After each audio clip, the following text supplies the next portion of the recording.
আমি পারছি না, এই কারণে অশেষের যন্ত্রণা আর আমি সইতে পারছি না। ঠাকুর, তুমি বলে দাও কোন পাপের ফলে আমার মনে শাস্তি দিচ্ছ ঠাকুর? এর চেয়ে তোমার মৃত্যু দাও ঠাকুর, আমি বাঁচতে চাই না, আমি মরতে চাই। ওগো মা, তুমি দেখে যাও মা, তোমার ছেলে এখন কোথায় আছে, কেমন আছে, একটিবার দেখে যাও মা। মা, আমি বন্দি কারাগারে, মা আমি বন্দি কারাগারে, আছি গো মা বিপদে, বাইরে আলো চোখে পড়ে না, আমি বন্দি কারাগারে, আমি বন্দি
কোথায় আছো তোমরা? আমাকে জল দাও না, আমি যে পিপাসা জ্বালার সইতে পারছি না, একটু জল তোমরা আমায় দাও না।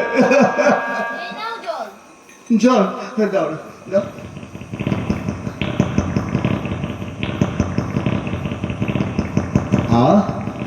কি শান্তি আর কি তৃপ্তি। কেতি বলো, জল খাই আমার জীবনে বাঁচালে বলো, বলো তোমার বাড়ি কোথায় তুমি বলো তো? আমার বাড়ি উজ্জয়িনী নগর। কি বলে উজ্জয়িনী নগর? তা তোমার নাম কি বলো না? আমার নাম রঘুচূড়ামণি। রঘুচূড়ামণি, তাহলে আমার নাম কি বলো না? বয়াপাটালি। তাহলে পিতার নাম বলো। সুজন সদা। ওরে খোকা,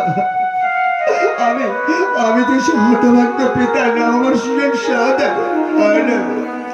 একটিবার আমার মুখে আনো। ওরে খোকা, তুই এখান থেকে চলে যাই, কারাগারে অশেষ যন্ত্র দিয়ে শুতে পারি, যা বাড়ি চলে যা। না পিতা, আমার কিচ্ছু হবে না, তুমি আমার সাথে এসো। না খোকা না, আমি ওই নিষ্ঠুর নির্মম মন থেকেছি, আমি যাবো না খোকা, আমার যাবো আর না। কিচ্ছু বলবে না। কিছু বলবে না? না পিতা। তাহলে চল না খোকা, আমি যে তোর সঙ্গে বাড়ি যাবো, চল।